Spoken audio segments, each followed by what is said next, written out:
In our last edition, we heard about how Julia really threw herself into her community and family and became very involved with the children's school.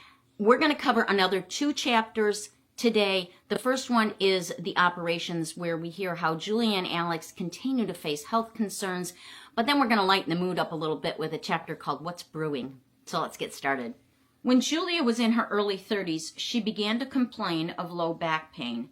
Being busy with 4 children, she ignored it, but when she developed unusually heavy monthly bleeding, yet felt pregnant, she sought Dr. Proud's advice. His examination revealed that her uterus was full of large fibroid tumors, and she was admitted to Wyandotte General Hospital for a full hysterectomy. Although the surgery was uneventful, she developed painful adhesions along the 10-inch abdominal incision. 10 inches. And couldn't bear anything touching her skin. So corsets and girdles were retired, and she wore garter belts to hold up her stockings. A second operation was required to sever the adhesions, helping but not completely. She suffered a certain amount of abdominal tenderness for the rest of her long life. The surgery brought on premature menopause in her early 30s. Her hair started to turn gray. Her skin lost its youthful softness, and she began to get fine lines and wrinkles in her face. Sound like somebody you know? Hormone replacement was unheard of in those days. There was no help for the frequent hot flashes and other discomforts of the change of life syndrome. Suffering in silence, she carried on with all of her responsibilities. The early gray hair was a shock to Lucille. Julia had rich, silky chestnut-colored hair in the 20s, but had cut it off when the fashion for short hair was the craze. The 18-inch long braid had been stored in a soft cloth bag for years. Lucille later used it when she had to be in costume for a school play. Grandma Bazo had hair that reached to the floor. To keep it free of lice, she treated it regularly with kerosene and wore it in a long braid wrapped around her head. She, too, was petite, about 4 foot 10 inches tall and 95 pounds. Alex had his physical difficulties as well. He did a lot of heavy lifting at work, and they did not have any accident prevention programs in those days. He constantly complained of low back pain. He would stretch out on the floor face down and ask the children to walk up and down on his back in their bare feet to relieve the pain. This gave him some massage and did give him some ease from his pain. Later he developed a hernia. A section of his intestine was looping through the weakened area of muscle and bulging into the groin area, probably more than you needed to know. Dr. Proud admitted him to Wyandotte General Hospital and did a hernia repair. He was always a good patient and followed the doctor's orders religiously. He was in the hospital 10 days and was soon back to work. Chapter 15, What's Brewing?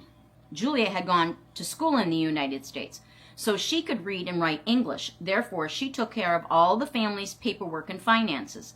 Since Alex knew no English, the family language was Hungarian, and the children knew no English until they started school. As they came home and spoke together, they started teaching Alex, and he became quite good and could read the paper and enjoyed listening to the Detroit Tigers baseball games on the radio. Soon English became the family norm, and Hungarian was spoken only when there were guests. Although the children spoke Hungarian early, they all lost the language, and even Julia got quite rusty toward the end of her life. In fact, she attended the Hungarian church service in Lakeland, Florida when she was about 90 and admitted that she didn't understand much of the sermon. Alex took care of writing the letters to the old country and had a beautiful script. Alex saved a remnant of his past in the form of a box of shoemaker and shoe repair tools. They were neat and always ready for use to repair the shoes for the family and even those of needy neighbors and friends. He was quite proud of his own shoes and wore the same pair for nearly 20 years, scarcely needing a repair or resole. He brought many talents from his youth. Among them was the ability to graft trees in his orchard and to make wine. He would blend his own grapes with imported Hungarian Tokay grapes, which he found in the produce yards in Detroit. He found an antique press, just like the one he had in Hungary, and he extracted the juice and stored it in small wooden kegs to ferment. What he added to control the fermentation and produce such high-quality wine was kept his own secret. His Hungarian friends would drive for miles around for a glass of this sweet, rich wine. There was always a glass, actually a water tumbler, on the table for his noon and supper meals. When the house was remodeled in the late 1940s, a wine cellar was provided for under the new bathroom. Root beer was a must for the children. Hires sold an extract which only required water and yeast. The lukewarm mixture would be placed in bottles which had held grape juice or the like and sealed with a special capper. Then they were placed on their sides in a moderately warm place, and the yeast would be allowed to develop a carbonation which made an excellent soft drink. Occasionally, because of a defective bottle, one would explode and create quite a mess. For those who enjoyed this drink, the product available in the stores did not seem as good. During the Prohibition in the 1920s, no alcoholic beverages were permitted. Alex always enjoyed a glass of beer when he came in from working in the garden and couldn't understand what was wrong with just a nip. He had a nice collection of whiskey and wine glasses and steins, and they sat there collecting dust. So he attempted to make his own beer. He felt guilty about it, so much so, in fact, that he had the children stand by the window and watch for any state troopers coming down the road. It was made in a wash tub and bottled using the root beer capper. Something was wrong, as most all of the bottles exploded, and that was his first and last attempt at making his own beer.